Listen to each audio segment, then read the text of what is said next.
Yeah. Okay, maybe we can give like a 5 or 10 minute or 5-minute buffer here as people arrive.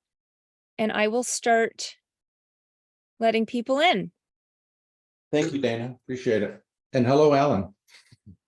Hey, hey, hey.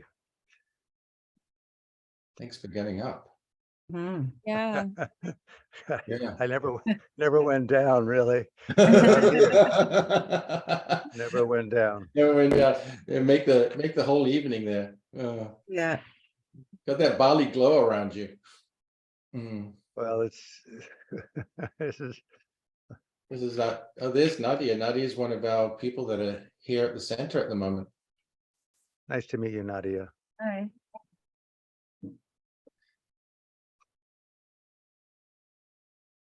And by the way, I'm also very happy to begin right on time and just let people mosey on in if that's something suitable for the Sentinel and all of you who are hosting it.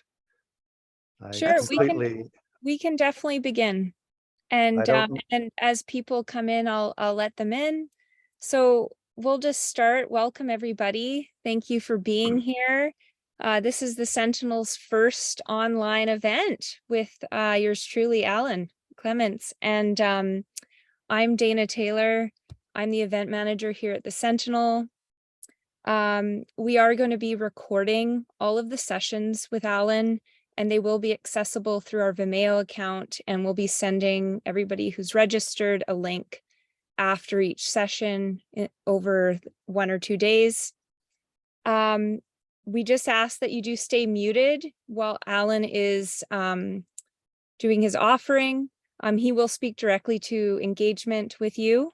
And we will have a half-hour Q&A session.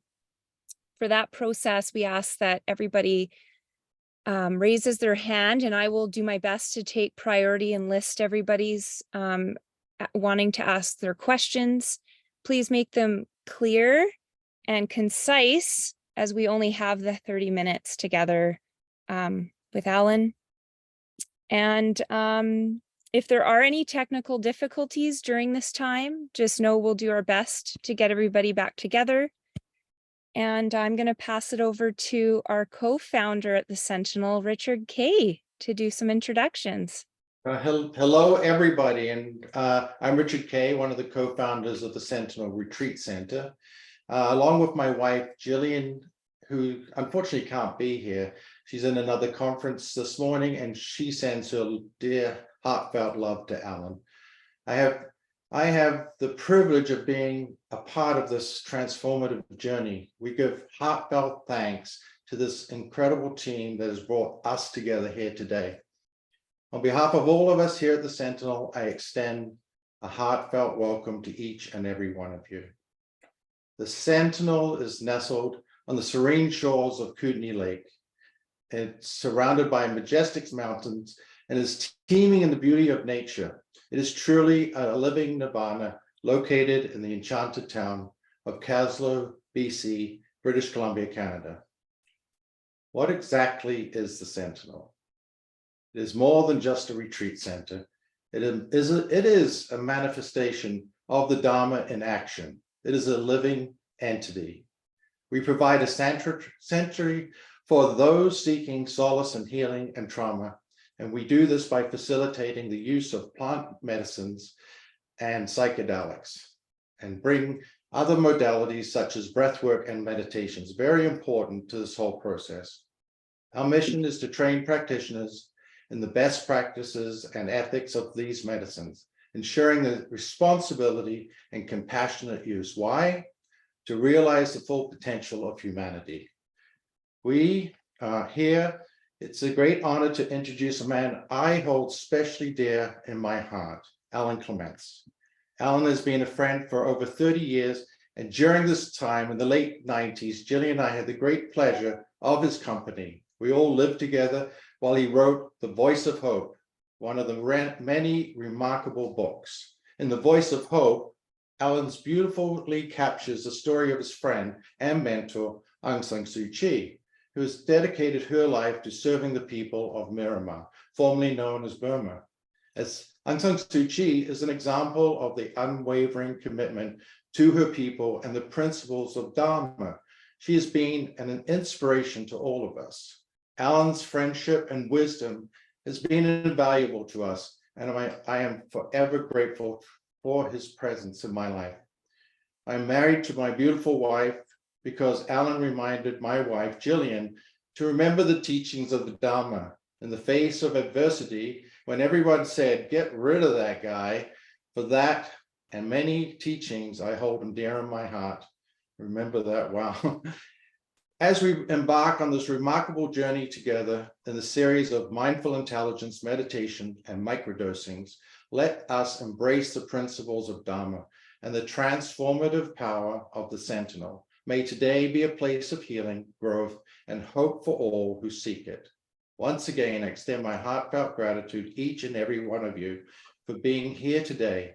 Let us continue the work together, hand in hand, to create a world of compassion, healing, and the teachings of the Dharma. Allow us to guide us through every challenge we face in life. Welcome, Alan.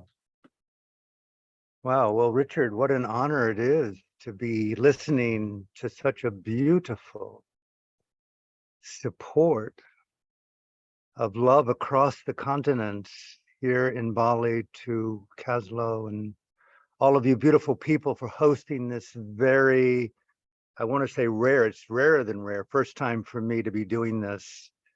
I'm touched, honored to share from my heart a lifelong process. Mindful intelligence, meditation, and microdosing have been with me for nearly 5 decades. And as Richard so beautifully and tenderly spoke of the word Dharma, I use the word Dharma, the Sanskrit word, also the Buddhist Pali word Dhamma, very interchangeable. And I'm all ready to take a deep dive with you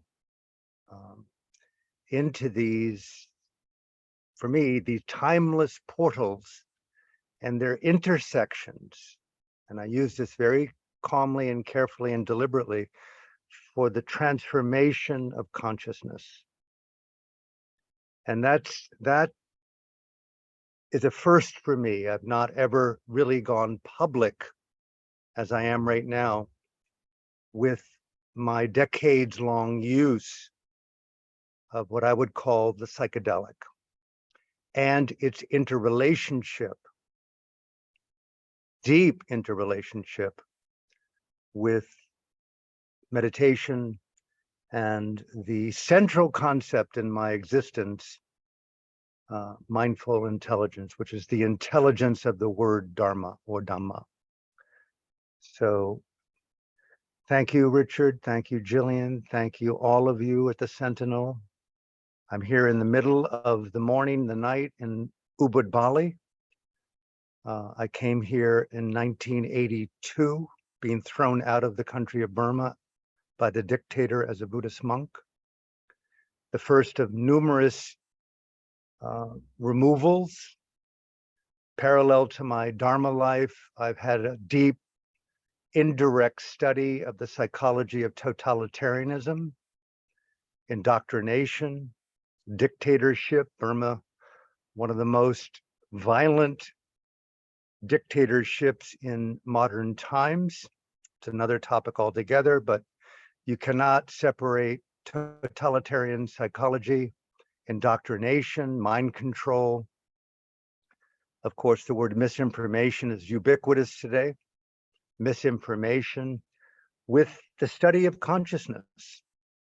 And parallel to that, over the last 3 years, specifically, I've been on a very intimate personal quest with I would call it microdosing, medium dosing, microdosing, along with a very personal sharing, which will come out over these 3 Sundays,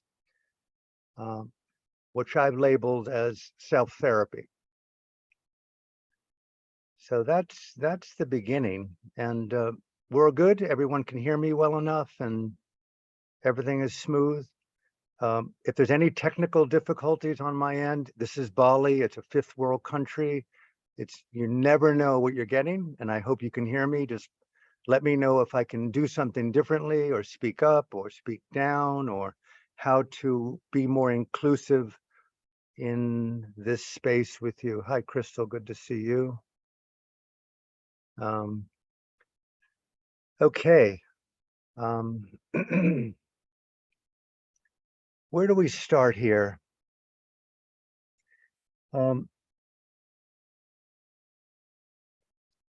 We've got this word embodied.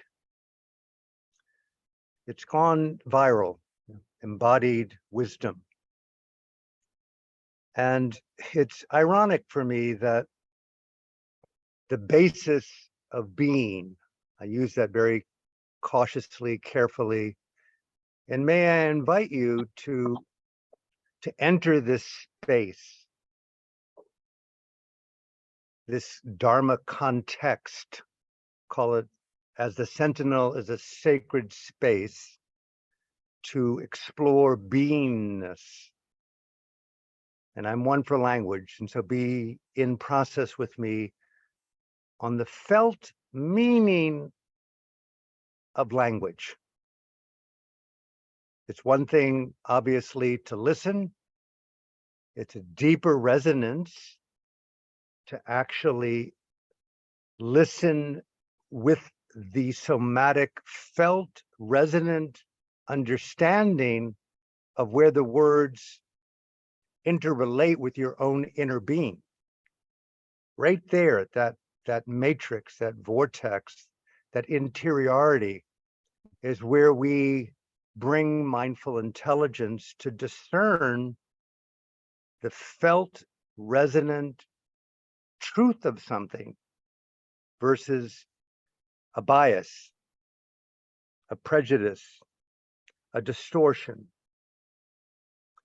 a source of misinformation that feels good, but it may not be true in that it leads to freedom, safety, peace, well-being. So right there, the felt, resonant, meditative experience of language is what I mean by embodied. And that's so, I used a phrase the other day, the infinite gradation of everything. And I would really encourage those of you who are going to go along on this journey for these 3 Sundays to hear what you hear, to hear what you hear from me, and to hear what you hear within yourself through the filter of the psychedelic, which to me represents symbolically infinity. Not mystery, but infinity. I don't have the answers. You don't have the answers. We are explorers of consciousness. Okay. What I'm saying is not even a fingerprint on totality. We don't have a clue, ultimately, where we are on this little ambient planet circling a sun star 96 million miles away, to state the obvious, that's so unthinkably beyond our capacity in a solar system, in a galaxy. I dare even use the word with interdimensionality, and even to use the word infinity. I'm blessed here in Bali, and I'm sure there where you are, if you go out at night and look up at the stars, you begin to see, oh my God, OMG. So we're in an oh my God moment when we use the word psychedelic. Mm-hmm. I'm not here with answers, but I'm here as a fellow, sister, brother, ally of consciousness. And I've made a life of it to explore. Point 1 with embodied presence. The whole basis of these 3 Sundays for me are about being in embodied exploration. That's so crucial for me. It's called openness of heart, right? Openness set and setting, openness of spirit, openness of mind. So, pause, Alan. May I invite you to take as much as you can the time out of this space. Take the next. So that we together and individually bring into this shared space the digital, call it the global plasticity of openness.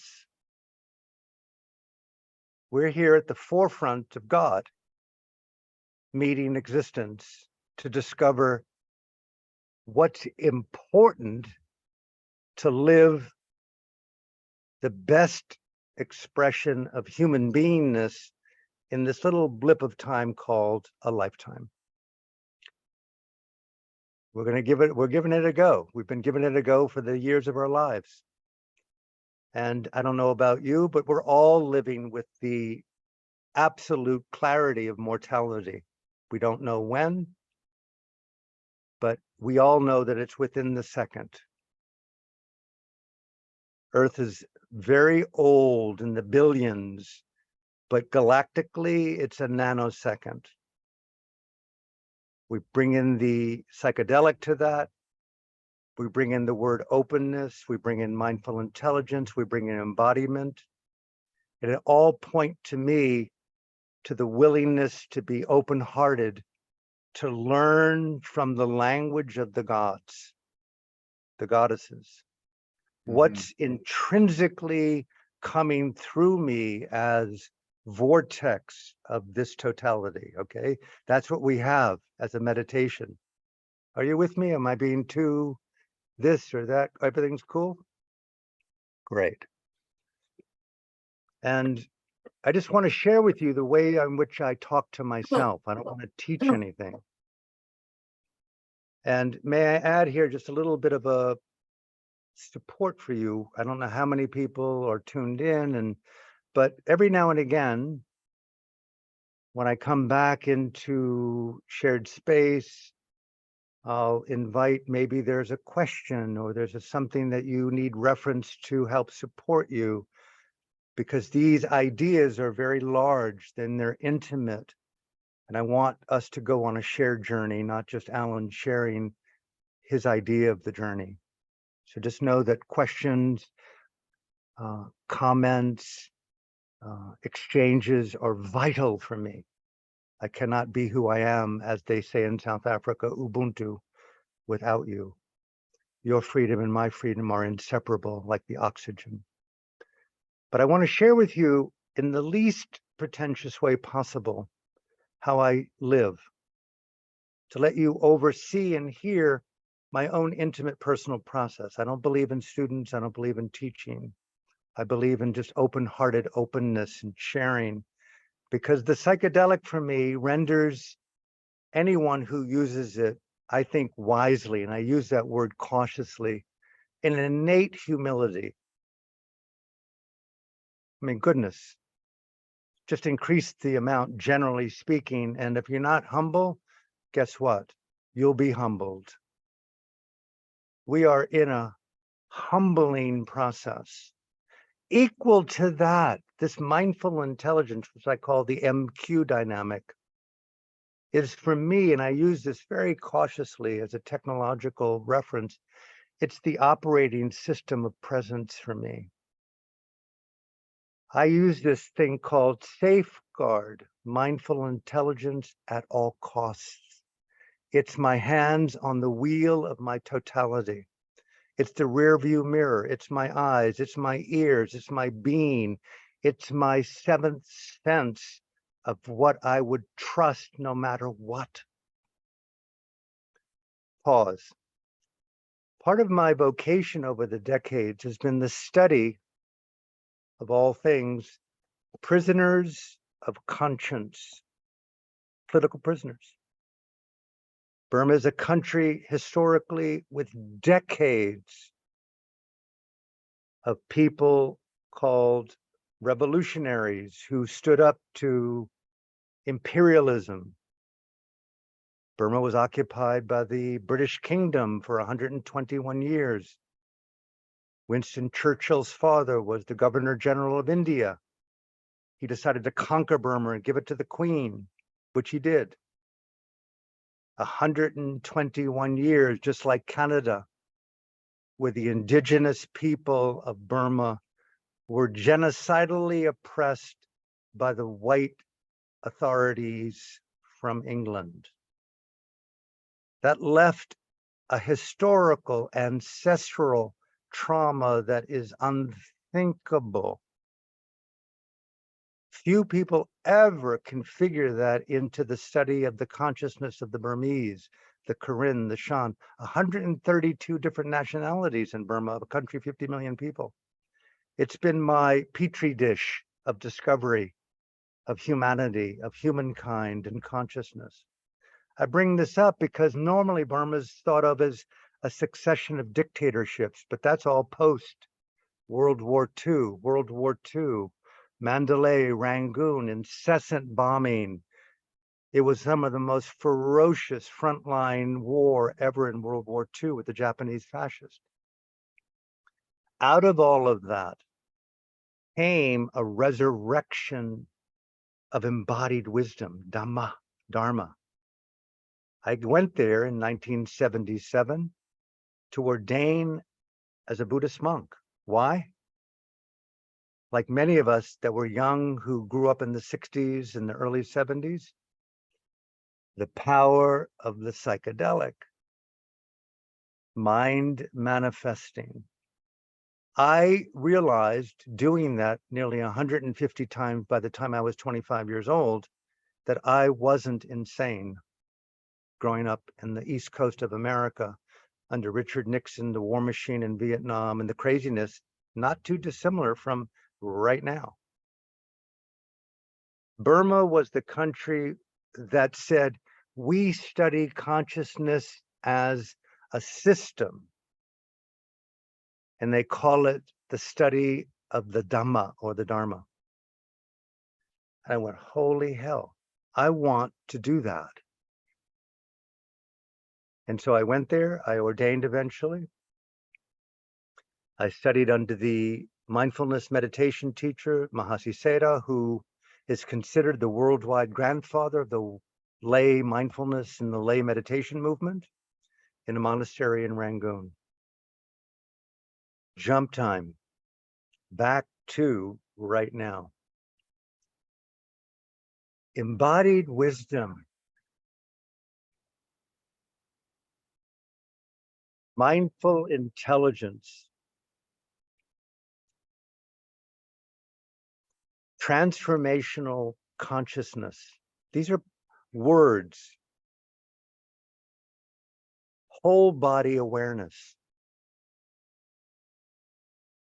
Ketamine, Psilocybin, LSD, 5-MEO-DMT. These are ideas, molecules. Everything is a molecule. And how well do you feel it is the study of the Dharma. And it's called Dharma literacy. And this is where we're going to loop back into the theme of these 3 Sundays, mindful intelligence, meditation, and microdosing. How well do you inhabit? And hear me, please hear me. How well can you inhabit the language of resonant consciousness? Consciousness has a vocabulary. Consciousness has a language.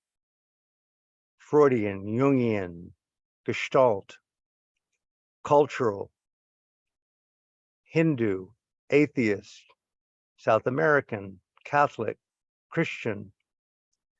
And you have this other thing called Dhamma, trans-religious, trans-spiritual, trans-cultural. And it's bringing the individual into an intimate, embodied relationship with the reality of consciousness, not the cultural adaptation or overlay of consciousness. Okay, a very important point here. In my study of Dharma and Dhamma, there's two levels of reality. I hope you're hanging with me. One is ideation and conceptualization, those two. For example,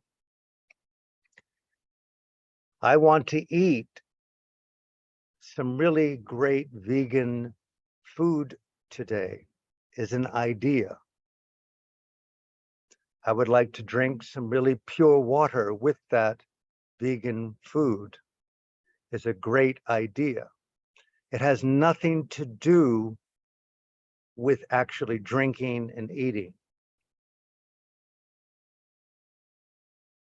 It may lead you to the liquid, it may lead you to the food, but the process of drinking and eating is an embodied wisdom.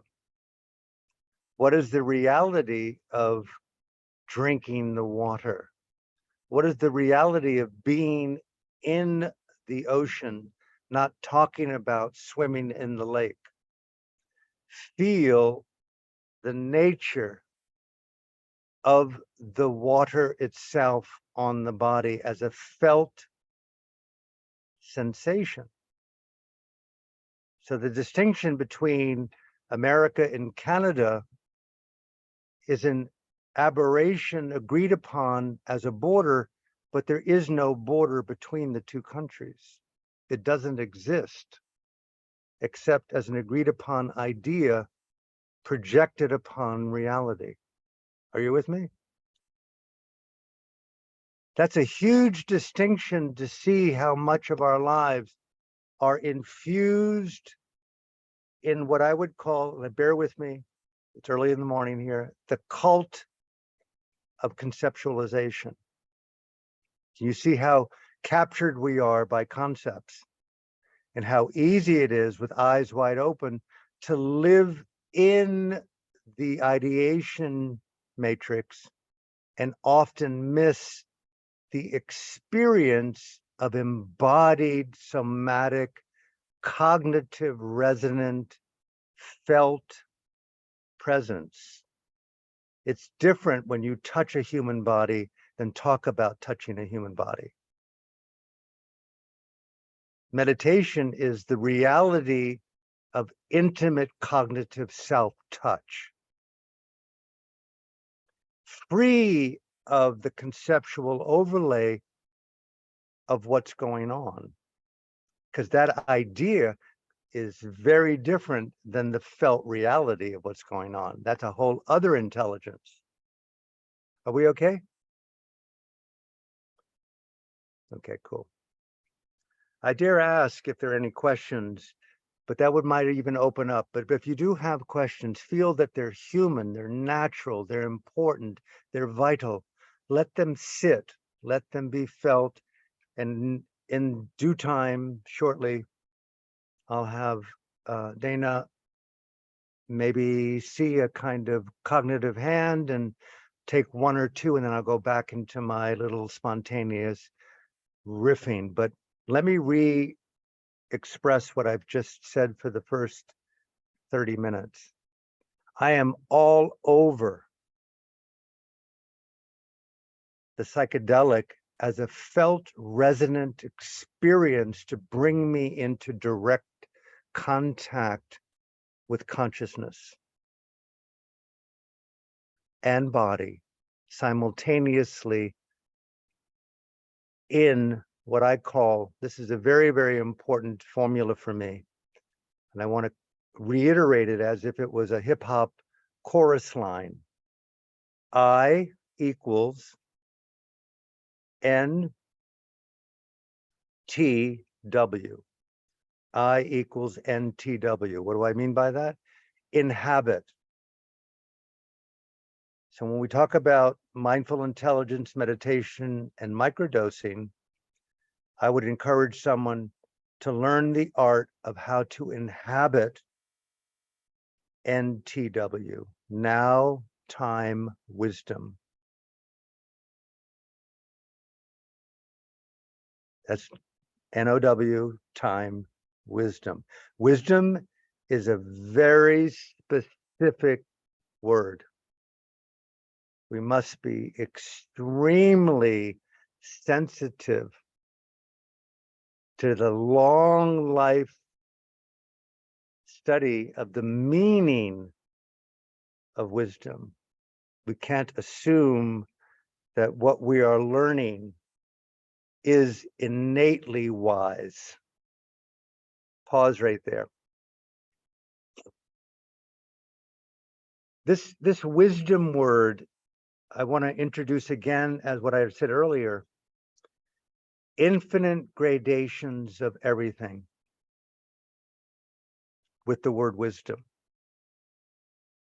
There are no experts in wisdom. There are no experts in life. We may assume that there is, but when you explore consciousness, you want to remove all labels and be as divinely virginal as humanly possible in this ongoing study of infinity. To discern, this is a very key thing for me, now time wisdom equals F, freedom. Back to prisoners of conscience. These women, men, boys, and girls have said, my conscience is more important than your idea of truth and freedom. I'm willing to be imprisoned and see that you can't take my freedom from me. That's a prisoner of conscience. That's pretty rad. Okay, so the felt resonance study of freedom is the soul of the Dhamma or the Dharma. It's not oneness, it's not unity. Those are all attributes that we attribute to the phenomenology of an experience. But it's the freedom. Right there is the felt physics of contraction, density. These are very intimate words with the word wounding, trauma, suffering, somatic. How open. I don't know if you can see my fist like here, but in Burma and in meditation, my teachers would often hold up their hand like this and say, squeeze your fist and inhabit your hand wisely, but don't open it, and just occupy it. Now, you can or cannot do that, and I'm doing it.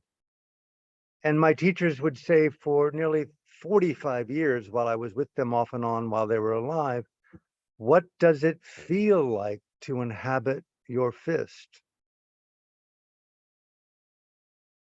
Don't use the word hand, don't use the word fist, don't use the word fingers, don't use the word inhabit. Inhabit now time wisdom equals freedom. Squeeze it a little bit harder if you need help on what it feels like. Okay, if you can feel where we're going with this, often people are adjusted to the comfort and the cult of contraction. Are you with me? How comfortable it is to feel uncomfortably contracted and not even know it. Imagine if that fist were your entire body. And that's a lot of what the psychedelic refers to when it opens to its innate wisdom of feeling. You're feeling nature rightly, but you just can't untraumatize yourself. You just can't unwound yourself. You just can't anything yourself. You can't force it. Meditation and mindful intelligence requires unthinkable grace. Huge point.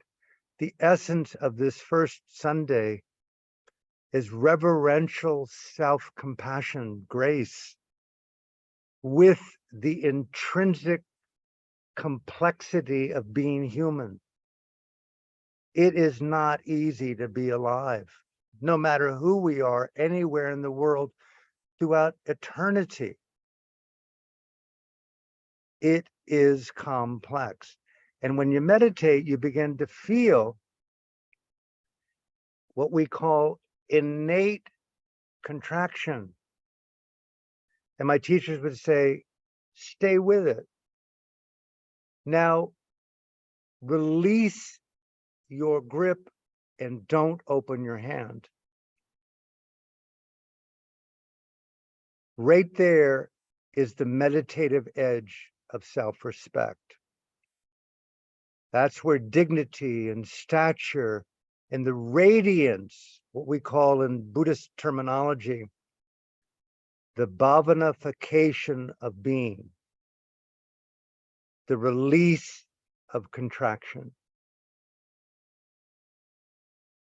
without forcing the ideal of openness upon your presence. Grace under pressure, as Aung San Suu Kyi said, is the essence of our revolution. Grace renewed repeatedly under harsh, unremitting pressure. And they're very harsh in Burma. She today sits alone in a prison cell with hard labor at 77 years old for doing exactly as a sister Dharma savant does, empowering presence over patriarchy, dictatorship, and totalitarianism. She embodies, along with a lot of people in her country, the power of the revolutionary expression of consciousness to transform society. It's a whole different application rather than simply mindful intelligence, meditation, and microdosing in the comfort of my villa in Ubud, Bali. So there's lots of different degrees of complexity that we're dealing with.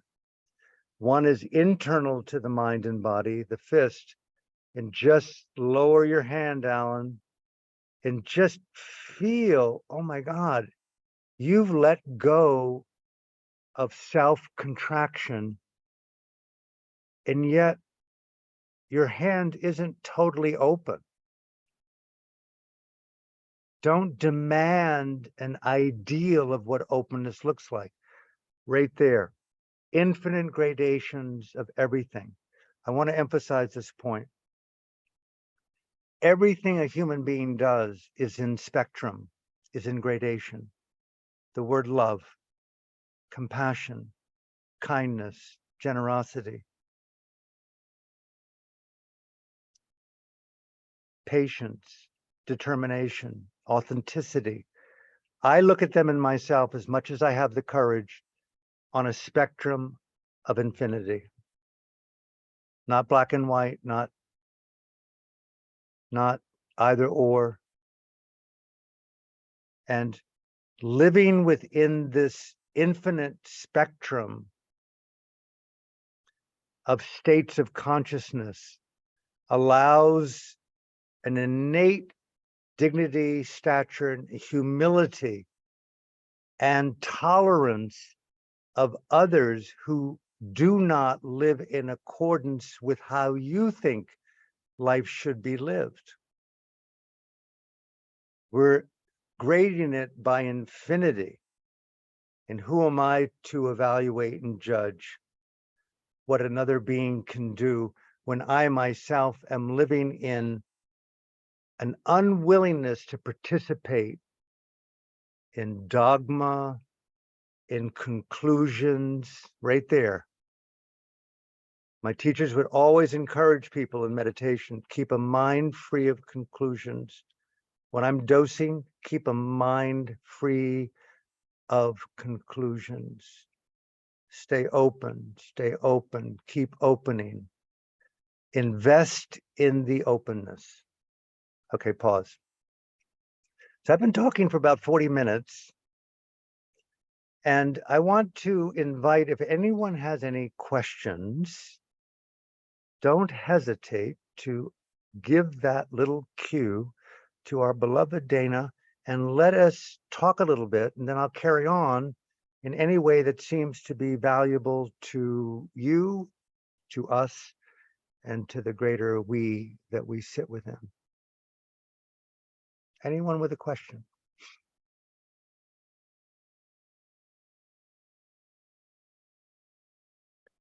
And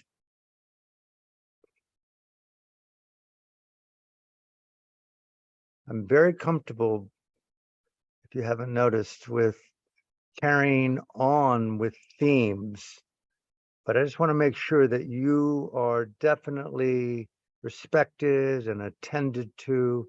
And Crystal seems to have a question. Yeah, go ahead, Crystal. Thanks, Dana. Hi, Alan. Hi, Crystal. Hi. I have a question because I have not microdosed, but I've been a student of consciousness for decades.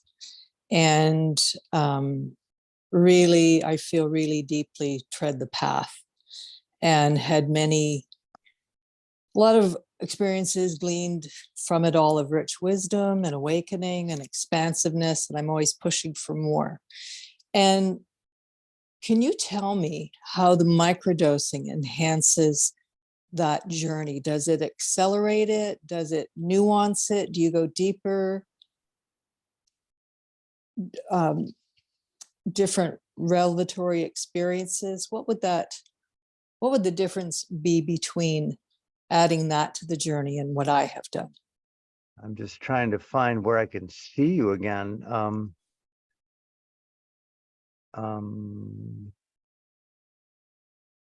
It's a great question, and I'm going to answer that. I'm going to go back to, there you are. I'm not an advocate of others using psychedelics. I just happen to use them frequently for myself. I'm all over for quite a long time in different phases of the word microdosing, which is minimal amounts for maximum luminosity. And that whole dimension, that protocol, what it does in short, Crystal, is it adds 10, 20, depending on the person, the mood, the setting, the topic, the light, the chemicals, the vitamins, so many ingredients go into. They do what a psychedelic does, is they manifest consciousness, and for me, support greater introspection, reflection, mindful intelligence, luminosity, intuitive trust, loyalty to discernment. All the great qualities of philosophical discovery become enhanced because I have organically, for decades, developed them organically, and that's the nature of my own root system. I can't say what they do for others, but generally speaking, when I dose and microdose, and I've been legally given a script for ketamine over the last 3 years, and I've been a student, an ardent student, writing and really looking carefully at the protocol of what I'm learning through the microdosing over the last several years.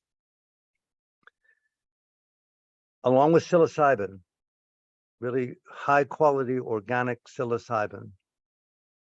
Those two together, and occasionally really pure Switzerland-based lysergic DSL, LSD, but primarily the ketamine in that order, and the psilocybin, and then occasionally the LSD. but also a lot of historical referencing to microdosing MEO and DMT, which is rare. Also high dose, medium dose, but now for the last 3 years, the ketamine.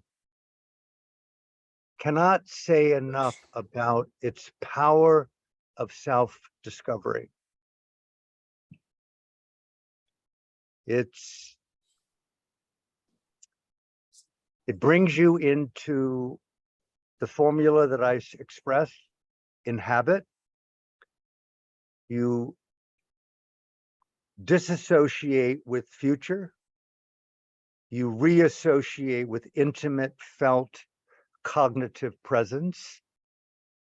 It illuminates the word cognitive presence as if you were lifting your eyesight from a desk to a horizon. English Bay, you're looking at the sand in your feet, which is cool. And all of a sudden now you're looking out over the water. If you double dose and microdose and you're in the right setting and the right cognitive environment, it may even go as high as looking at the night sky without taking a larger dose. It just depends on the cognitive influencing that's going on. That's a whole other area that I've been studying. It's not so much the quantity of the substance, it's the setting inside and the types of information and intelligences that you're inhabiting. That kind of, I would call it existential plasticity, which is we're going to get into in the third Sunday on self-therapy, a very banal term for existential self-meditative expansion. Discovering what you know more clearly, discovering what you don't know with greater intelligence. And then within that, the deliberate use of what I call the thought experiment, which is very rare to be used within the meditative mindful intelligence, microdosing, psychedelic world, as far as I can see. What do you mean, Alan, by felt wisdom? Ask yourself. Dose, inhabit, explore, document the evidence of your own liberation. Learn how to be your own psychedelic assisted existential psychiatrist, teacher, best friend. That is a hidden dimension available to every human being who doses. And that's been my thing for many, many decades, and more specifically over the last 3 years, because it's primarily been a self-retreat for me in these last 3 years, where I've been deliberately in thought experiments and deliberately in a self-therapeutic transformational expansion of interiority, immersed personally in nature, deliberately microdosing and medium dosing, semi-naked in nature. Light, the influence of light, the influence of nature, water, and just animals, birds, bees. And that's been very, very important for me. For example, here in Bali for 5 months, I haven't worn shoes. I don't wear shoes. It's not that I like being barefoot. I just want to feel earth. And so microdosing, in short, illuminates the unseen, makes visible the unknown, accentuates the semi-clear.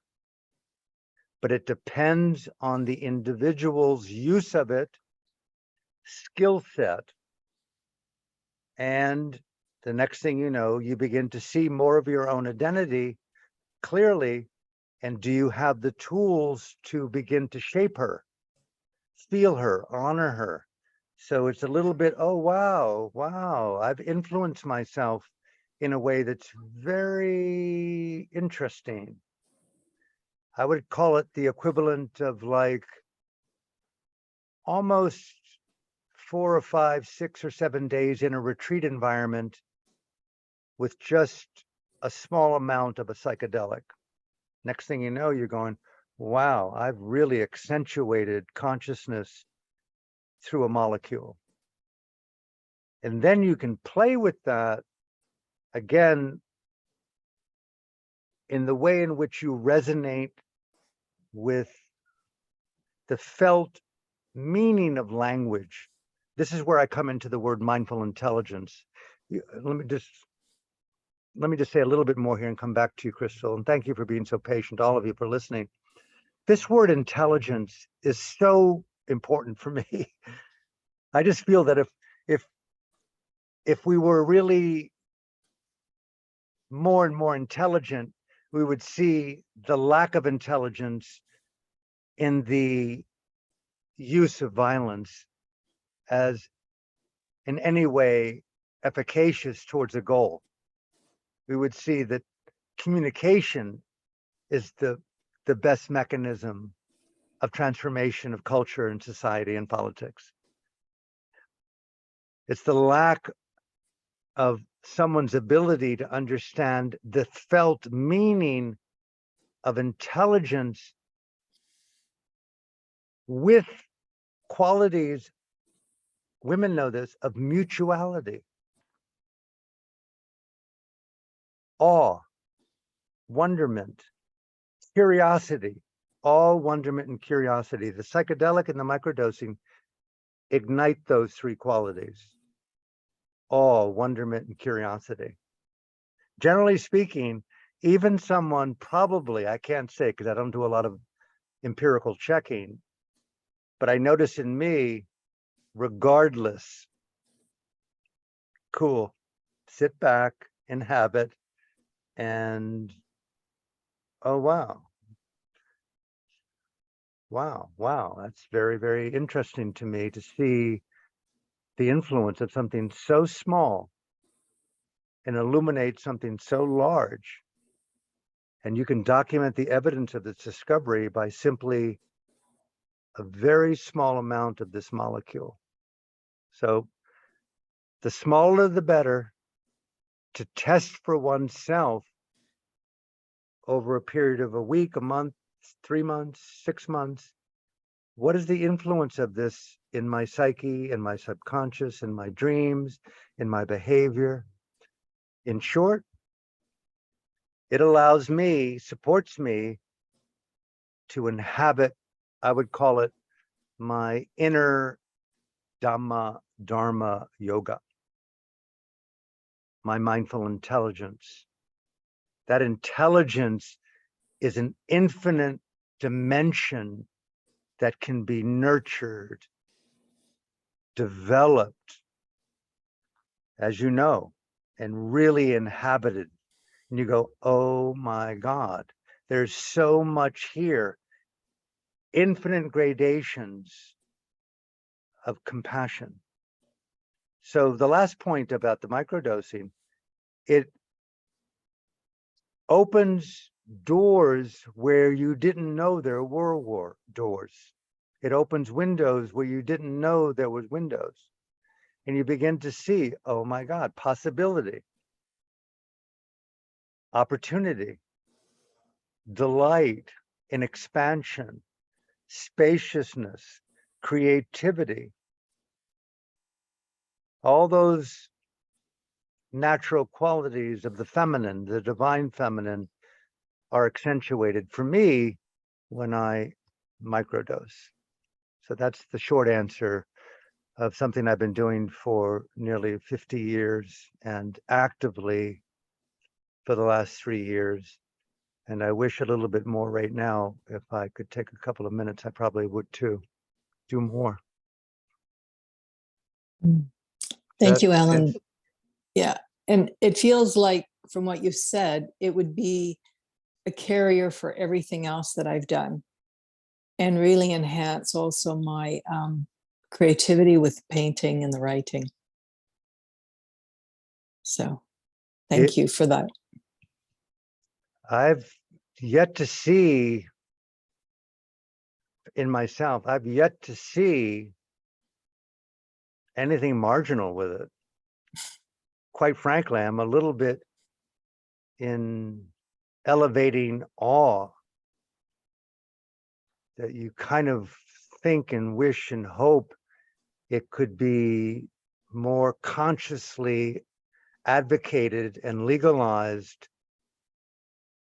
for the entire planet to overcome apartheid, discrimination, to question the validity of forever wars and violence and domination and this incredible global thrust towards Armageddon that everyone is talking about, whether you're on Twitter, whatever your social media world is. The global dialogue today is so anathema to the innate wisdom in the microdose. I mean, if I had a moment, no satire intended, I would love for Justin Trudeau and Macron in France and Mr. Biden and Trump just to come to Bali for a couple of weeks and just microdose together. And just, hey, just drop your story and just inhabit now time wisdom and see what it means to inhabit your own denial, your own preoccupation with certainty, that kind of thing. So it relaxes the cult of the ego, the cult of being a guy that needs to be clear. So it induces a very elegant vulnerability where you are more in awe than you are in certainty. Women know this innately, giving birth to life every breath. So I can't speak enough about its influence on me. And equally, I give everything over to my organic existence. I don't worship at the altar of a molecule. Obviously, the universe in itself, just oxygen itself, light, it's brought me back into life. So it fills in the day with lots of moments that I didn't think were there, which is taking the death out of living, if you know what I mean. Taking the clock off of consciousness in the way in which I've been conditioned to believe time, accomplishment, success, those transactional relationships with God, which I don't.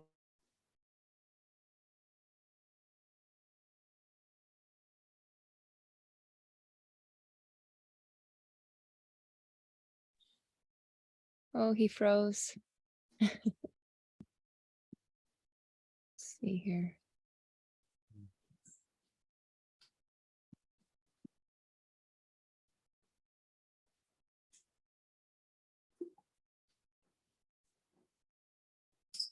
Let's just give him a moment here. He might have to log back in.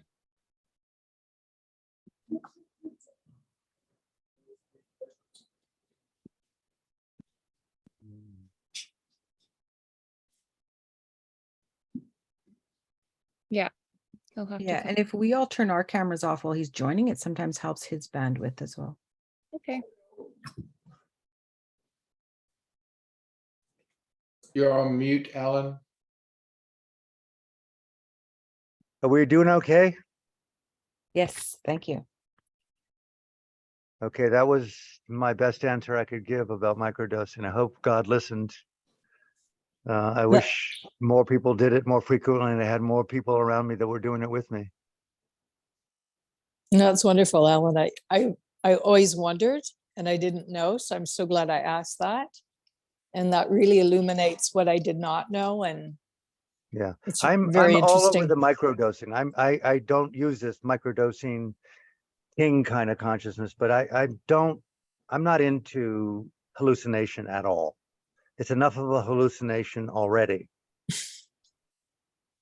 And I want to de-cathex from that type of preoccupation with the psychedelic. I don't want to see phantasms. I'm meditated for too long to try to decathex from the constellations of conditioning. So the less visuals, so to speak, in that field, to accentuate these more innate constellations of intelligence, those felt rhythms of totality are more interesting to me. Like seeing the, earlier on in this sharing today, I talked about one dimension of reality being conceptual and ideation.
We're back.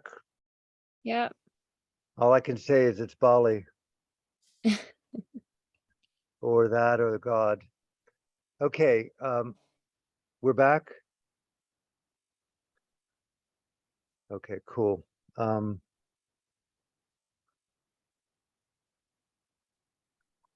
going to leave it at that and see if there's other questions that might be valuable to anyone.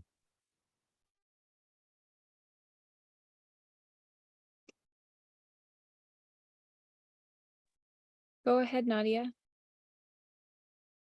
Yes, I know. Hi, hi. Nice to meet you.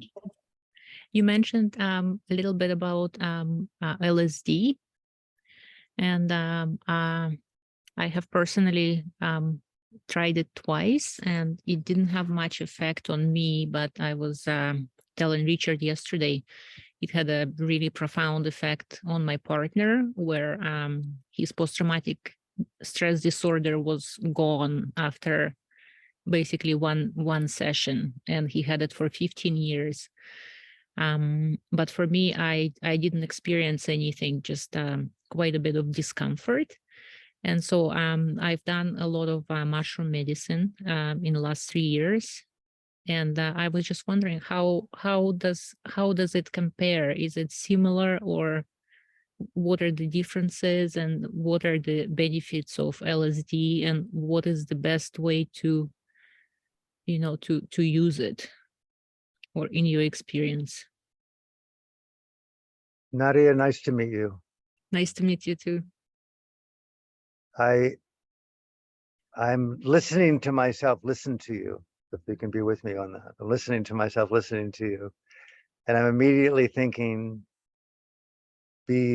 just be direct and honest with this woman.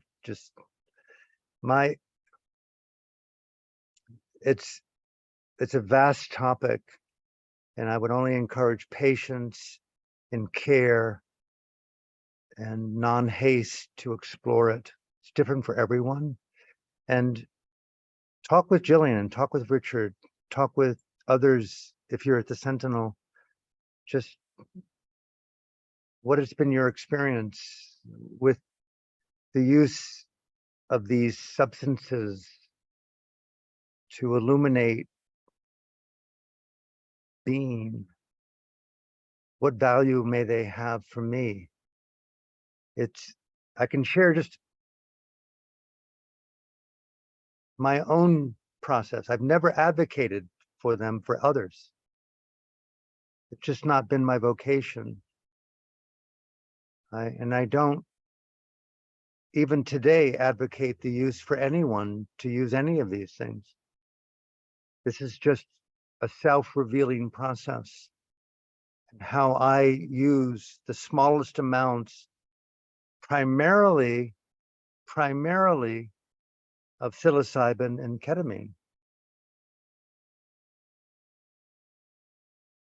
You know, and every now and again, I was in Hawaii for a couple of years, and I was also doing LSD on a very microdosing level.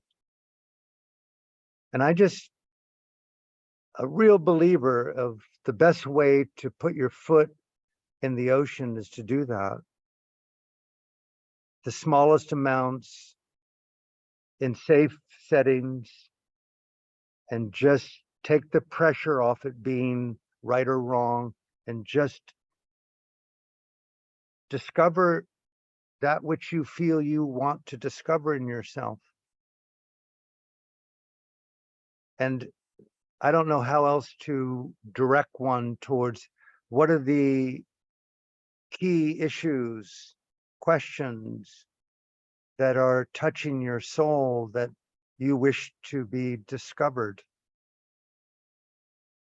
You know, just feel into what it means to be a woman embodied in nature, rather than with an agenda. It can be as natural as just being, I am open to just feeling that consciousness is a dimension of existence that can be discovered, expanded, learned.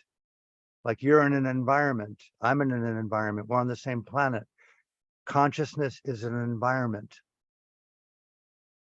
Microdosing and LSD and psilocybin, all these things illuminate environment, interior environments. That's generally all that it does. And you begin to see more, feel more, hear more. And what do you learn will be unique to the information base that defines who you are as a person. They're a catalyst for self-discovery. That's all.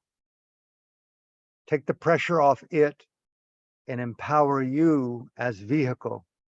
And just be very experimental, kind, gentle, and not to be looking for some type of epiphany. You already exist. And that would be where I would start, is keep it simple and small amounts. I hope that's somewhat helpful.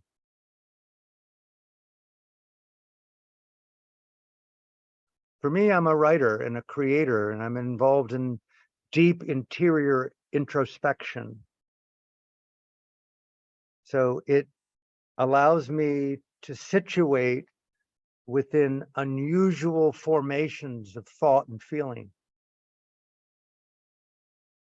And I begin to feel the lyrical nature of the flow of ideas, and I write them down. If you could see my desks and notebooks are just filled with the flow of phrases and words. And I am uninhibited in the naturalness of the study of language and the felt meaning of language. But I'm a writer and a creator and a communicator as vocation of being. And so it illuminates more and more of my relationship to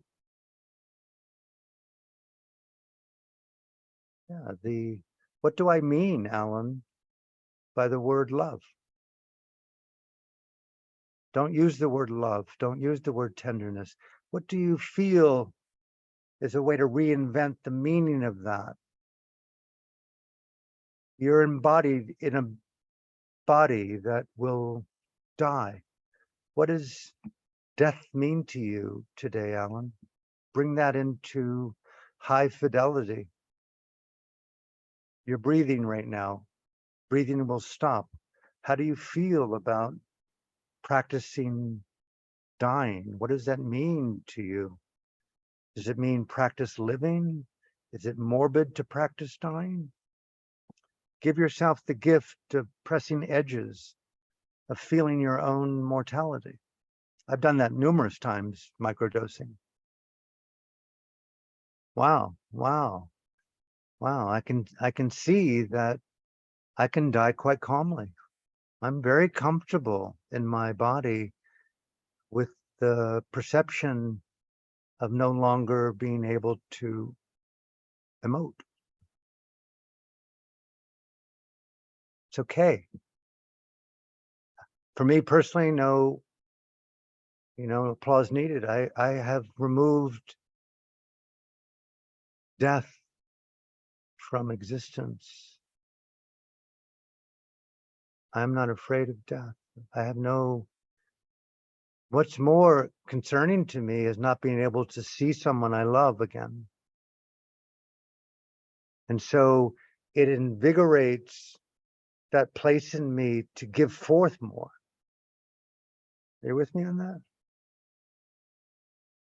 How can I be more in expression of unexpressed love? We have cultural containers that are acceptable. For me, it's very difficult to understand how honest can I really be. Those who are blessed to have principal intimates know what it means to be in intimate honesty together. For those of us who are not in intimate relationships, you're constantly in conversation with the God and Goddess inside of you, of what does it mean to resonate with you right now. Like, for example, just bear with me, and here in downtown Ubud, it's very busy right now. There's lots of people, and there's lots of people on the street that live there. It's not just tourist and affluent spirituality. There's a lot of people that are very, very impoverished, and most of them are young women with babies, and 3 or 4 of them sometimes with children on the streets, that are sitting there in the midst of this incredibly busy thoroughfare of motorbikes and cars. And it's very easy to walk over them. The sidewalks are jammed. And sometimes I try to interrupt the flow of my conditioned habit, which is to smile or maybe give, maybe not. I've made a little bit more of a practice, without making a big deal of it, to actually stop and do the unthinkable sometimes, to kneel down and not look down at this young woman, and make a more resonant, authentic contact with you or me. I'm you. That baby sucking your nipple is my baby. So division, conditioning, habit through the LSD can be interrupted. In my experience, if you have the moral courage to expand into your what's moving you to do who you are. That untapped creativity in you is what the psychedelic can nurture. The creative journey of being a human being for a short period of time on planet Earth. That rare, unique gift that only you are utterly unique in this infinity. What will you do with the preciousness of your uniqueness? So the psychedelic for me instigates that love affair with being original, taking risks, listening more attentively, touching more softly, being more bold, allowing shameless fantasy to overcome all of inhibition, expand, integrate, co-create, elevate. All things good, beautiful, and tender. Other questions?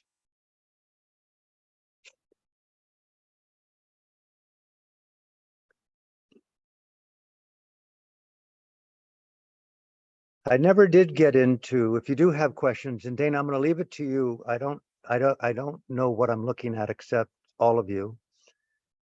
But I do feel that I want to, the second part of reality, ideation and conceptualization,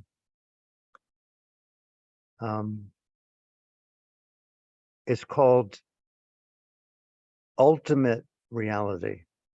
I know that's a big word. And what would be a way to enter the portal of an ultimate reality? If we were to pause right now and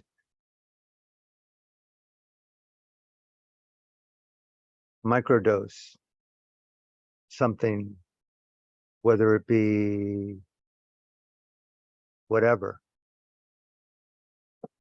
the way of doing that for me would be to inhabit INTW, now time wisdom. It's easy to live in the ideation flow of concepts and escape now time felt wisdom. It's like you're with someone naked and you're loving together and you're imagining yourself in your office working and you're not making contact. INTW means come back into now time felt wisdom. Cannot speak enough of that. But at the same time, what does the word wisdom even point to? Equals freedom. I'm holding the ultimate lover of my life. And every molecule, as a heterosexual, every molecule of her being is anicca, impermanent. Every whisper of every person on the planet that's ever lived is a temporary auditory vibration of sound within infinity. Every birth, every death, every constellation in this infinite universe, every photon, every beating heart, every movement, every flow of blood, every breath. Is there anything that isn't a conditioned phenomena of infinite conditions of impermanence? Just go right there. Where can you find anything that isn't changing incessantly? And the psychedelic often takes you out of the vocation of conceptual reality, the idea of something, into the felt vibratory reality of more, wow, there's nothing here that can be held. I mean, it's stating the obvious, but inevitably, every one of us are out of control with everything. We have to live in the reality of infinite conditions that are impermanent. My daughter, my mother, my father, my breath, this planet, even just to imagine that the sun 400 million years from now will encapsulate the earth itself. No hard drives, no computers, no memories. A vast astrophysical silence will replace our home. And that's not even a second in universal time. Got to be very careful with the psychedelic because it opens up the portal for ultimate reality. And it's very challenging to integrate conceptual realities with infinite perspectives. Trust me, it's the most challenging thing imaginable. The more you see, the more impossible it is to integrate. You want to become unintegratable. What you want to do is go off into nature. You don't want to integrate particularly. There is a predilection to urbanize the psychedelic. I can tell you my experiences, it's so anathema to me to be in electrification. It's enough to be embodied in natural biological intelligence. You hear more, you feel more, you see more. And even to play with the idea of identity. This is another ultimate reality in esoteric Buddhism, which is so challenging. It's like when a wave, bear with me, when a wave crosses the ocean, waves don't die. It's just photonic conditions crossing an ocean that give rise to water. Conditions against conditions. When a fire goes out, it doesn't die. The conditions for the fire to arise are no longer present. It brings up the question, who am I? What is identity? And when you play with this, with the psychedelic, and you begin to question even the person who's questioning, it's very difficult in my self-therapeutic, self-thought experimentation to locate a fixed, unchanging subject to a changing world. That is extremely discombobulating and equally liberating. I do not need to fix someone. There are conditions, but no one who needs fixing. And that's very, very, very challenging to begin to investigate when you slow way down. Who is it that's looking at what? Turning the lens right on you, the you. And that you constellation is the best kept secret I've ever seen in the universe. The conditioning for that YOU, yes, a psychedelic assisted therapist, a psychiatrist, a psychonaut, a gifted Dharma teacher, a trusted friend, an ally who doesn't collude, who reflects back to you appropriately and timely, intimate truths about what you don't see in yourself. Right there, if you can develop the lens, we're going to get into this, the self-therapeutic lens of self-honesty. That's my point. That is the best kept secret on the planet, the gift of self-honesty. I do feel that men and women, if they were able to just shine a light on themselves and see what they're doing, really feel and truly embody the word empathy. What I'm doing affects another person in this way.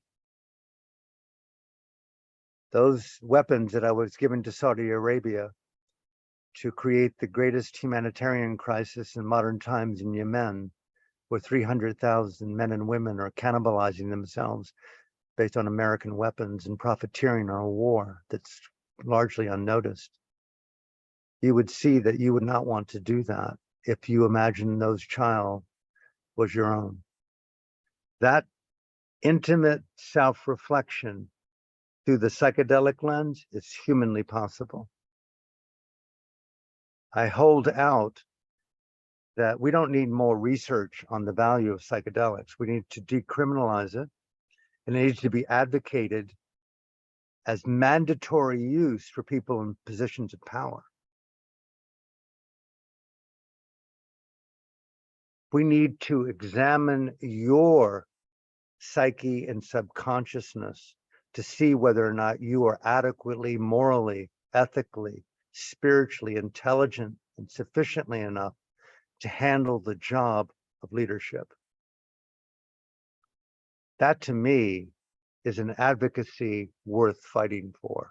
That revolution, hopefully, is near at hand, where we decode the apparatus and the power structures of predation and depopulation and mass totalitarianism, mass incarceration, mass violence, and this incredible evil use of thinking that weapons of mass destruction are a valuable asset to promote freedom and democracy and universal human rights. That pornography is evil. The psychedelic has the opportunity to interrupt that psychology through the portal, bear with me, sorry to preach, of self-honesty. That's the missing link. And self-honesty reveals, we're going to get into this, three things, among many things.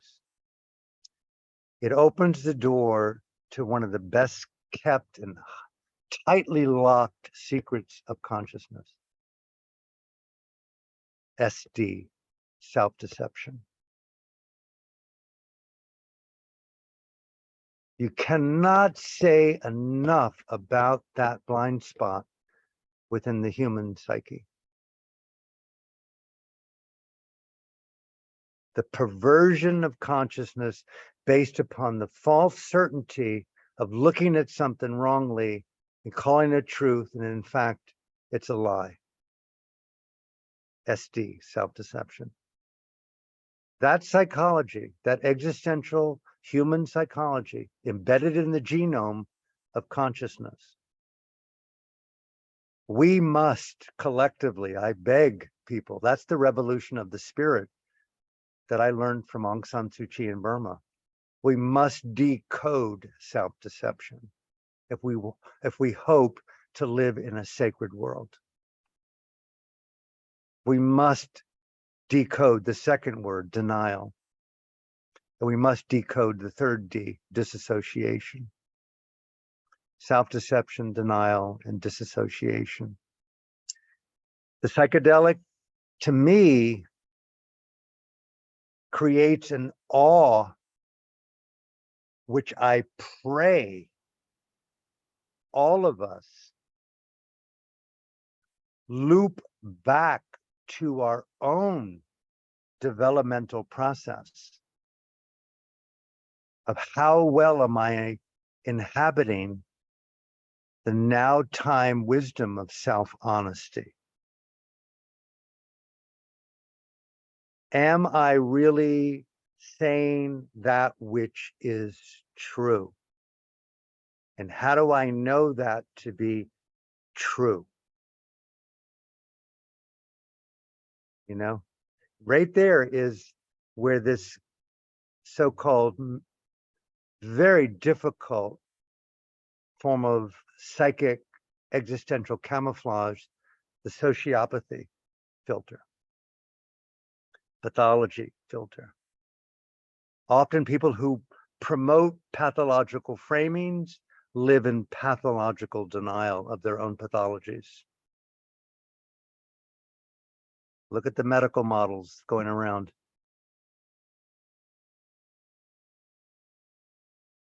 Using violence to promote peace.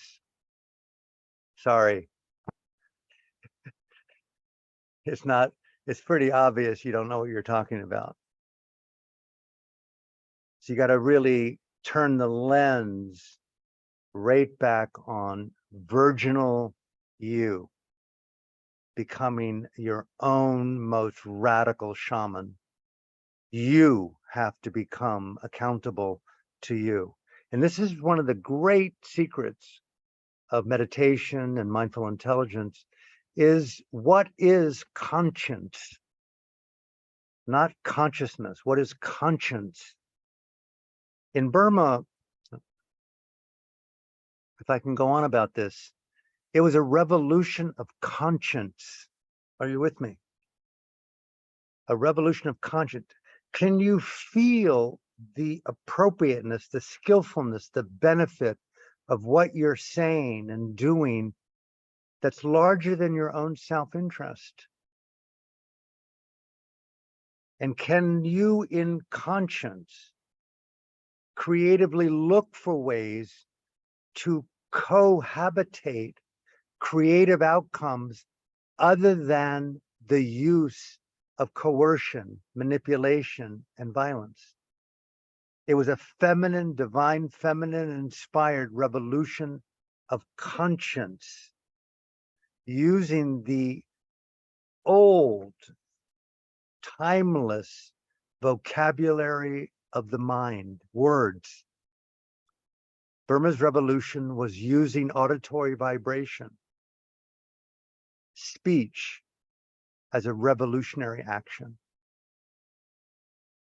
You amplify that with the psychedelic, and I would say it should be ubiquitous, the process of self-therapy right now. Every one of us would do well by each other to turning the lens back on ourselves, and how well can we more inhabit, and I say this to myself right there, self-honesty. And what do you see that you are afraid of seeing? Is it vulnerability? Is it fear? Is it unrecognized shame? Is it how you've been marginalized, co-opted by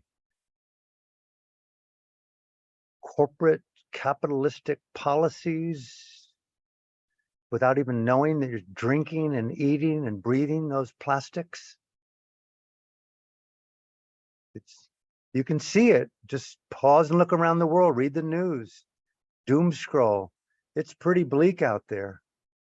Many, many smart people are talking about nearing a third world war, an Armageddon. And that isn't just them over there.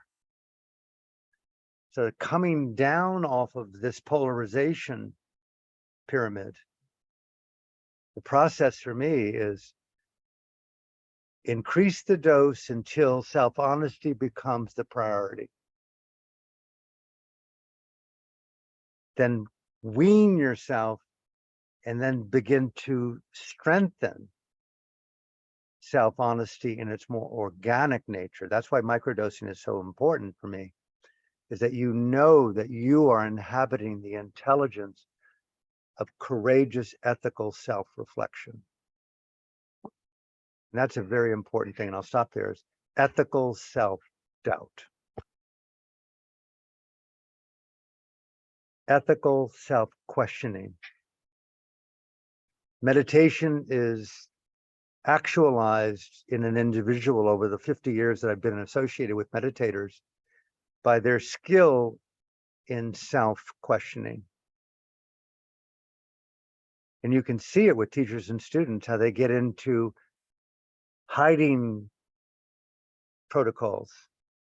It's not as if they're purposely trying to do it, but they have false ideas of attainment, development, defense mechanisms, protections. The psychedelic illuminates so clearly. You can look right into the eyes of your own heart and soul, and how hard it is to be accountable even to yourself in a mirror with no one watching. Part of the self-therapeutic process I've developed over these years is me talking to me in the mirror of me recording myself and watching it the next day and going, Alan, you fucking liar. No one's watching, no one's listening, and you still can't tell the truth when you're telling yourself to tell the truth. Go back in tomorrow, the little bit less of a dose, a little bit more moral courage. No one's going to watch it. Okay, mass surveillance is not going to happen. You're not going to live stream it. It's being just videoed on your fucking phone and your tripod, dude. You can delete it after you watch it. And you go, oh my God, really? And then the best kept secrets are, and this is not uncovering ways in which you lie, but uncovering ways in which you, I would call it,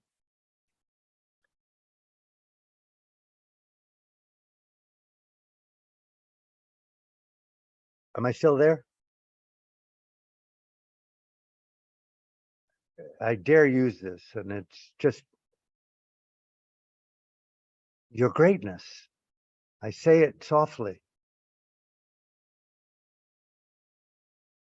Inhabit your greatness. Freedom is great.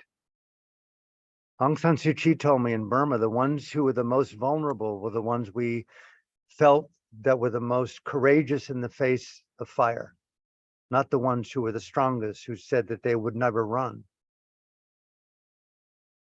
And every time that we heard gunshots, we, by rule of revolution, went towards the fire, never away.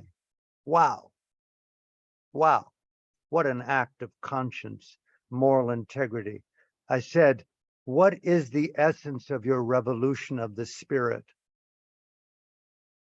The courage to care about things larger than your own self-interest. And that's always stayed with me as an active premise of what it means to be human, is to embody these timeless qualities that women know so well of empathy, the divine archetypal mother. Once when I was a monk, I was meditating for a couple of years ardently, 20 hours a day of sitting, walking, and almost always on the verge of enlightenment, almost on the verge of enlightenment, and almost on the verge of enlightenment. And one day I fell really ill, typhoid. I got hepatitis. I had to be operated on. I was on IV for 9 months, unable to move. People came to my room, volunteers fed me, washed me, carried me to the toilet. I'd never known that as a 29-year-old man. How utterly dependent I was on otherness to live. And here I was thinking I was so on the verge of that great insight that would transform everything, and yet always embraced in this inseparable relationship with life. And so I bring this up is, although the psychedelic is touted and used in self-therapeutic modalities of overcoming wounding and trauma and healing and grandiosity and liberation and awe and wonderment and discovery and greatness, so often our greatness is right in front of us with the person that you live with, your child, your husband, your friend, your ally, your stranger. What can you do to inhabit greatness in the context of your existing life? These people wiped my lips with a moist cloth because I could not touch my lips with my hand. I remember that so well, even more so than the insights meditatively of constant change. So coming right back into self-discovery is beautiful, but I call it the erotification of Ubuntu. Ubuntu, the South African concept. If I cannot be who I am without you, erotic here isn't sexual, but is the aesthetic adventure of shared wonderment in this togetherness I dance and play with you and allow me to be spontaneous with an intimate request to simply psychically touch your beautiful skin from 10,000 miles away with the words of poetry and love and kindness and shared reverence, in breath, out breath, neither wish to live nor wish to die. What is your untapped creativity? Leave these gemstones in the topography for the children to go, oh my God, look what Nadia and Dana and Richard and Steve left for us, to evoke wonderment, awe, self-honesty. We're all in this massive, infinite parade of life. And as my mom said before she passed away at 96, Alan, it won't be long before even you forget me. No one's going to read my books. They don't read them now. So remember, there'll be no evidence except all the evidence. And I say this with reverence to simplicity. So much of the Western capitalization and this quest for greatness is so Tony Robbins-esque. It's so calculated with income and money and views and quantities. Decode capitalization. You cannot put a price and a transaction on intimacy. Wiping your lips with that moist cloth, being touched by a lover, even just for a minute. The gift of unconditional intimacy. How well do you give it? Not only how well do you receive it. So I encourage you, as I closing here, and we'll go back to questions. People often ask me, what have I learned from Buddhism? And there's many things, but there's one thing that really stands out here at the end of this first session. The Buddha was said to have been asked, is there an abiding attitude that defines your quest to become awakened? Blah, blah, blah. Okay, and he said to have said in one of these commentaries, I made each person I met along this endless journey of lifetimes my ultimate object of reverence.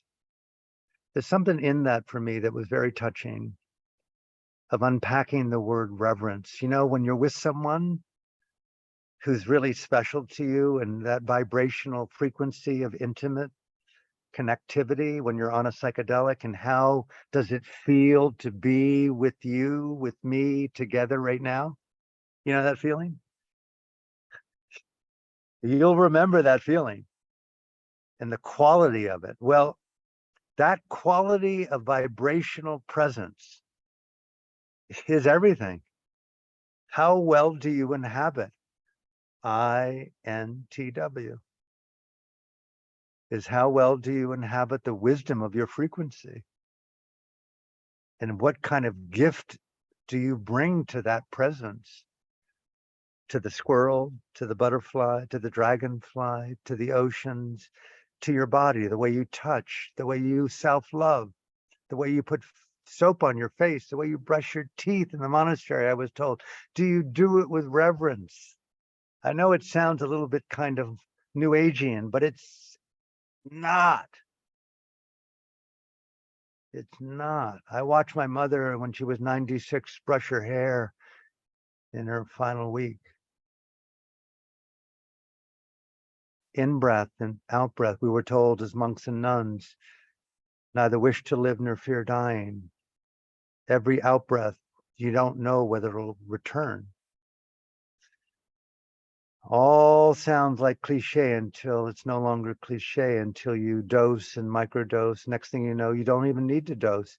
And you're feeling this innate relationship with God and Goddess simultaneously in this mystery. And what will you do, Alan, with the preciousness of your presence, with yourself first and foremost? Because 99% of my day is inhabiting me. How well do I beautify my own presence to myself with no applause, no books written, no recordings? That was one of the most challenging things, to bathe alone in a monastery at a well and to do it well. Wow. It was so trans-zen, if you know what I mean.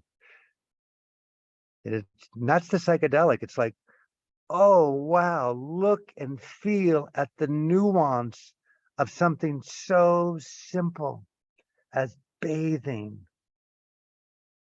Yes, lose it there. And if only our leaders would see reverential presence, they would probably stop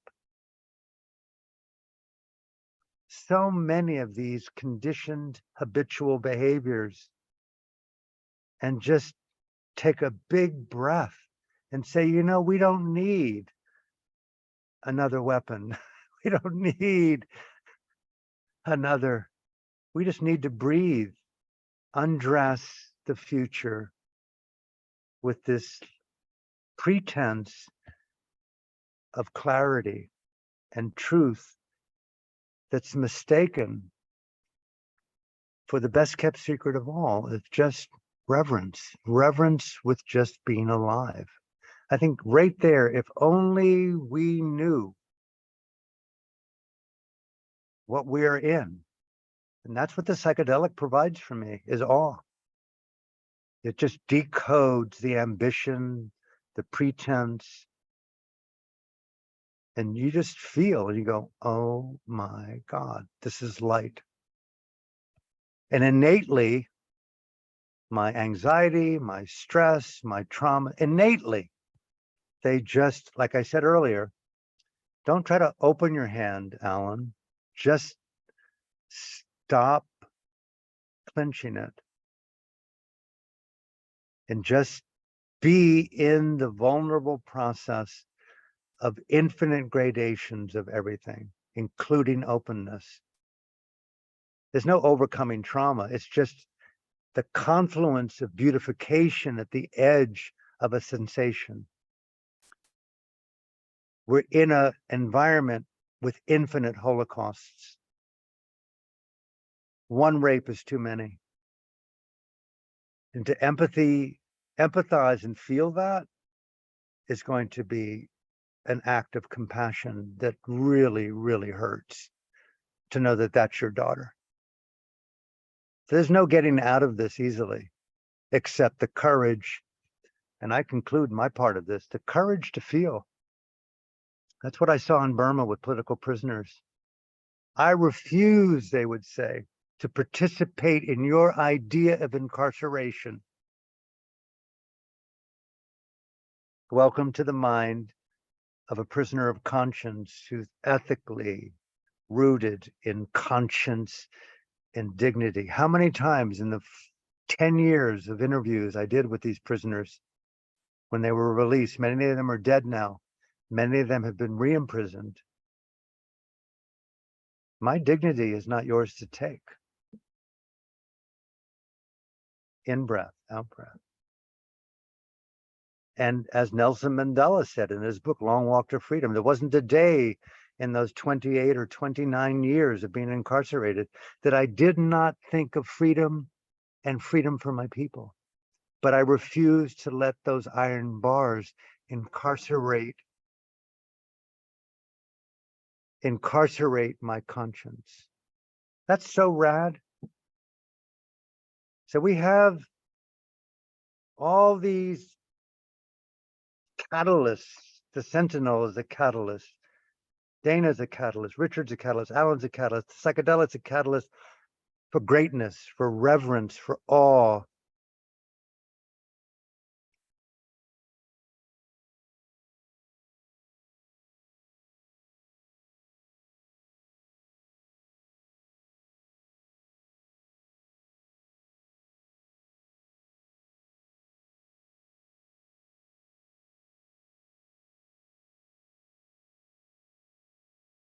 We're back. Yep. Okay, I got cut off there. Anyway, so before we end, thank you from my heart for being a part of this journey. Anything that you would like to say or ask before we end this first session coming up in a few minutes? Take your time, anything at all. I'm completely here with you together in this process. Well, I'd like to say something, Alan, my friend. As always, it's always a pleasure to be in your presence and to hear your words and take those words in. And I'm going to take them deeply in and integrate them into this life, my life, with the people that I meet and the people that come to the Sentinel.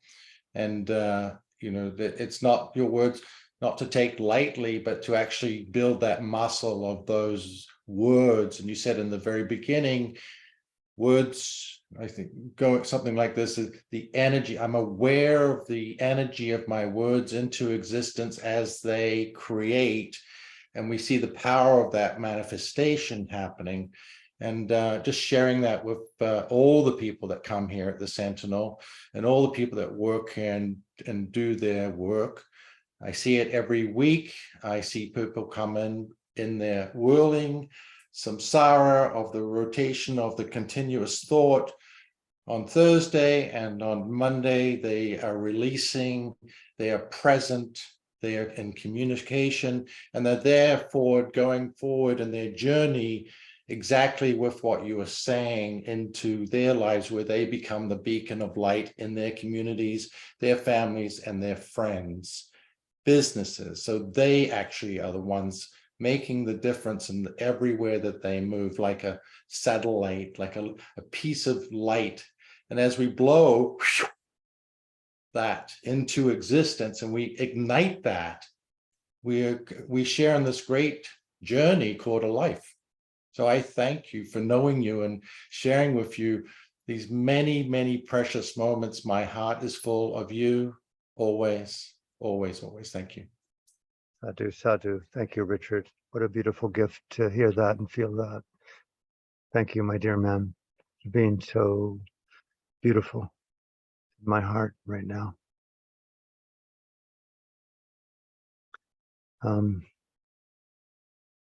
Anything else from anyone?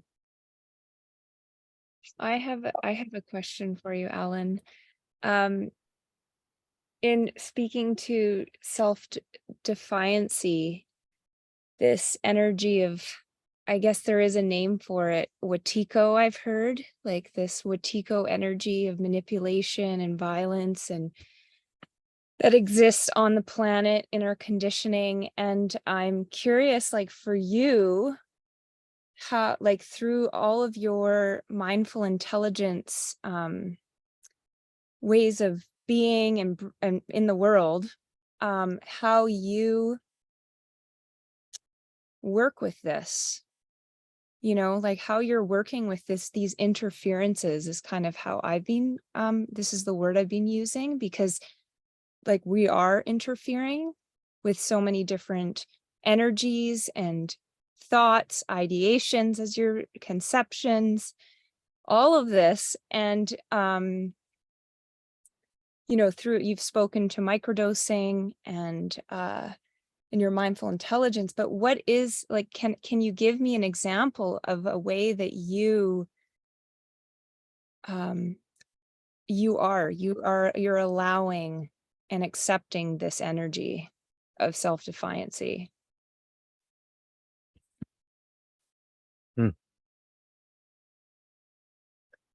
I'm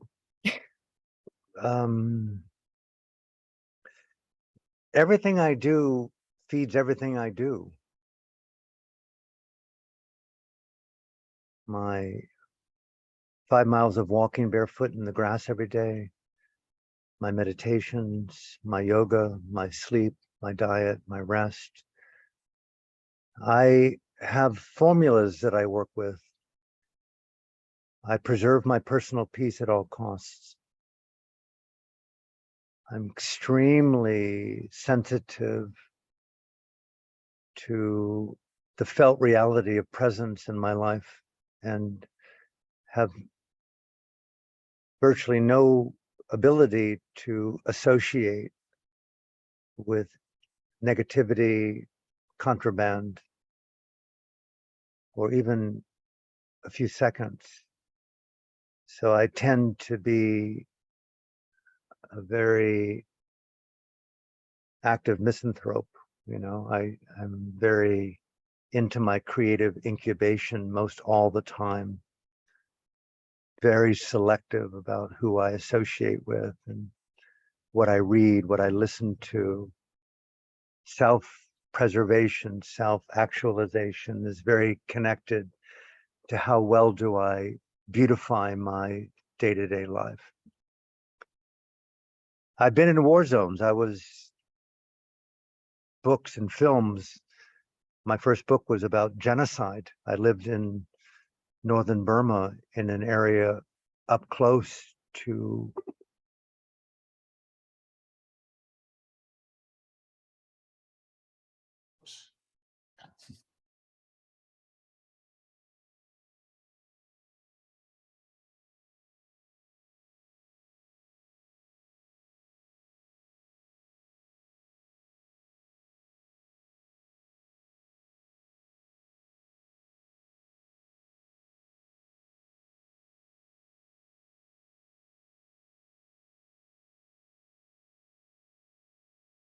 He's not returning yet.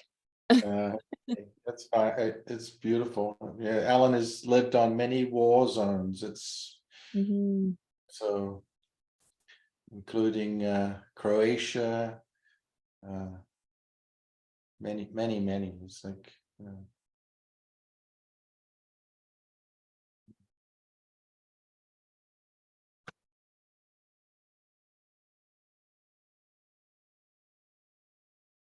Well, we'll give him a minute or two here to see if he comes back online here.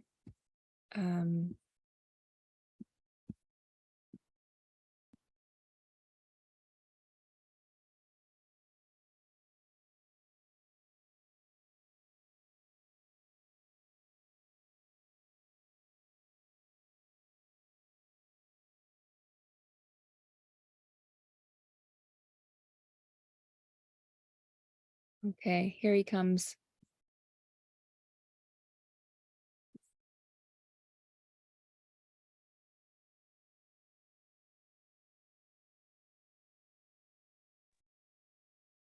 my battery went dead, so I'm sorry about that.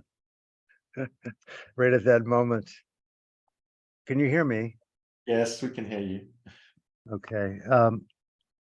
Yeah, I've been up close to violence, and it's not something you ever get used to in this world, nor is it something I want to get used to.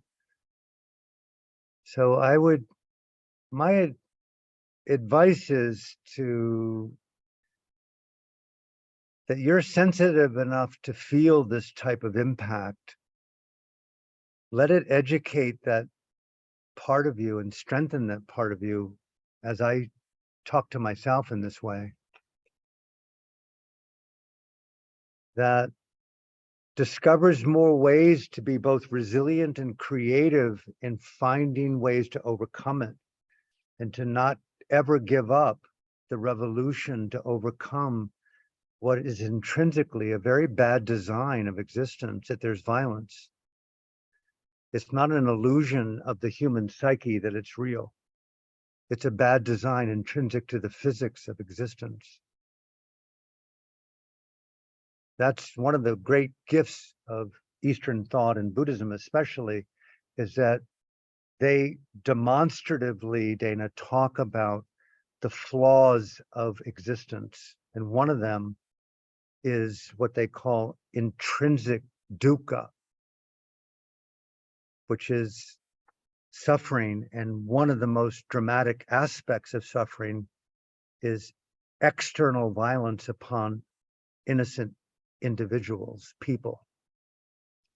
Oppression is a nature of society, culture, of cosmos. You know, just, you may know, living in a radically deep environmental place as you are in the Sentinel. You know, I lived on an island in Sri Lanka as a monk for nearly a year, a 5-acre island, the virgin jungle there. And there's no running water, no electricity. And the point is that it was infested with lethal reptiles, poisonous vipers, 100-pound Komodo lizards, army ants that would eat anything at all that was even slightly diseased or decrepit. The point being is that you began to see, if you were even slightly injured, you would be part of the food chain. Everything eats everything. And so this loops back to your question about violence. It's like, it's such a rare conversation to have, not to be afraid of it, but to understand what are its machinations? How am I complicit with it? What could I do inside of myself to not run away from it, but to increase my courage to not participate in it, to overcome collusion, to overcome denial, to give over more and more to empathy, to compassion, these attributes, how to make it work with me. And that's one of the great beauties of what I found in Burma with the matriarchy there, Aung San Suu Kyi being one of the leaders, is that they were unafraid of violent, inculcated, Dana, male, toxic, violent patriarchy.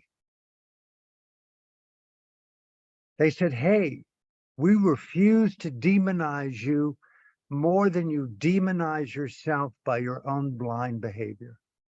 They wouldn't even say that last part. That was me saying that. Which is so amazing to think that you're that up close to Satan and you're saying the only way forward is reconciliation.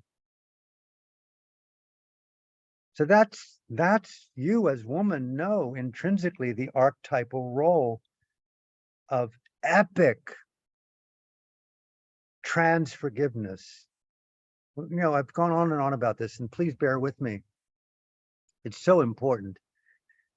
We talk about self-development and personal elevation and beautification of consciousness and overcoming wounds and trauma and all the various ways in which we appropriately look at consciousness and healing and wisdom.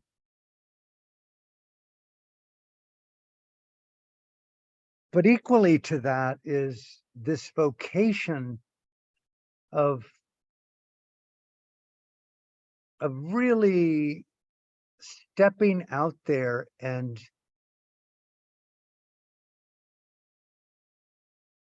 tenderly and courageously include in our field of caring those whom we're estranged from. Think about right now among us, middle to upper, generally some colored but white elites, and look at our field, the topography of estrangements, enemies, people whom we don't talk to. Impossible to overcome those divides. Yes, we'll deal with ancestral traumas and do what we can to deal with the indigenous people, but God forbid if it's a family member, a sister, or brother, a former lover, a former colleague, they're in the ditch of forgetfulness permanently. That's what I'm saying about we've got perpetual forever wars going on in our own heart called the callousness of self-deception that's felt as appropriate calm. It's amazing to me when you're dying, and I'm not saying that you're dying faster than I'm dying, but being up close to facing death and you've been given a prognosis, one of the things you begin to see is who are the people in your life? You're no longer fighting battles in other countries. You're just trying to make peace with existing people in your own psyche, most of whom you don't even speak with or see or talk or text to. And that is an amazing act of conscience. And how many political prisoners I've talked to, when you're left day and night in solitary confinement, I've spoke to people who were 21 years without a bed or a blanket or a mosquito net. What it means to live in that level of intimate conscience, boy, oh boy, you've got to overcome any perception of violation and victimhood, or your immune system collapses within a day. These are freedom fighters, and it's like, okay, man, keep my freedom alive at all costs, personal peace at all costs, number one. Do everything to understand that, but at the same time, reconciliation is the active beauty of perceiving complexity, contradiction, violence, struggle, difficulty, all the various ways that we look at the world that's not right. Where can I make it right? By including in my field of healing, hey, I don't even know how you go about it. Do you want to talk about our differences? Look at Robert Kennedy Jr. right now talking about non-polarization. But can you include, write a list of the top 5 or 6 or 2 or 1 people in your life? And it blows my mind that former lovers and friends don't fucking communicate the evidence of what was beautiful between them. That takes moral courage, right? So I'm sorry to get so long-winded about this, but the psychology that I'm pointing to is honor, revere the feeling. How can I translate that into positive transformational action that's doable within my intimate field of connections? Kind of thing. And in the absence of knowing what to do,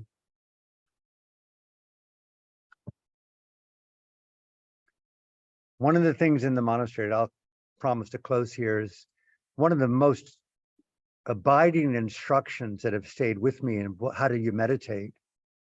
How well do you occupy the sacredness of your posture? I mean, just go there.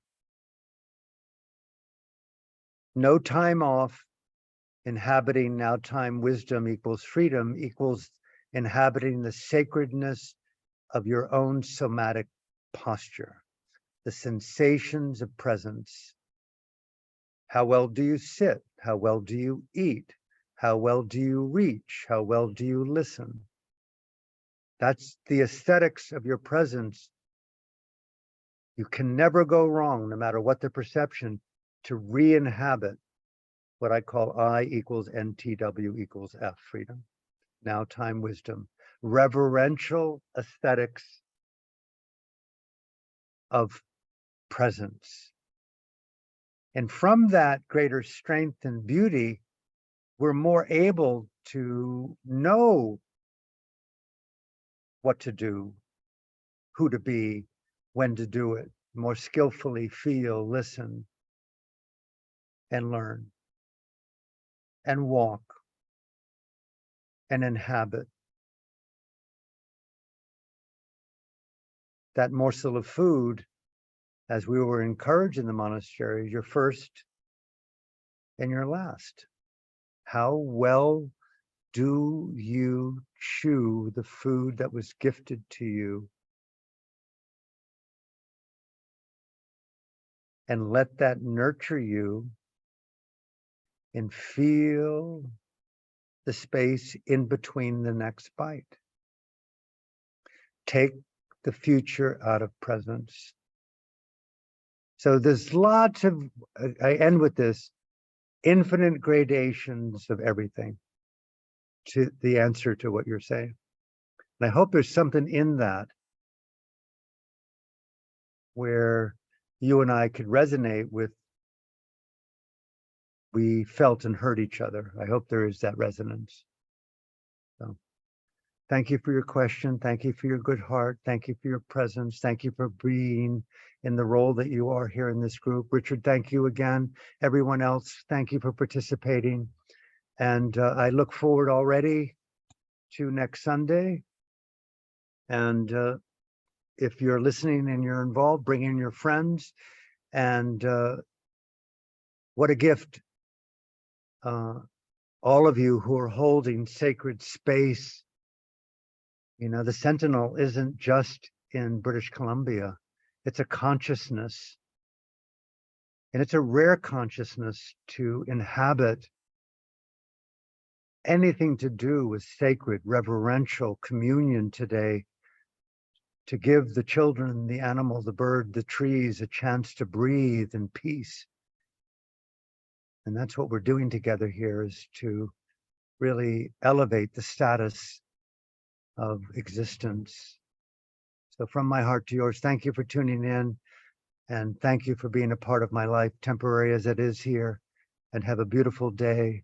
And I now will take rest here at dawn in Bali. So thank you, and thank you all for being here today. Thank you, Alan. Bye-bye. Thank you, Alan. Good rest. Thank you, Bye-bye. Alan. Bye. Bye, everybody. Everybody. Thank you.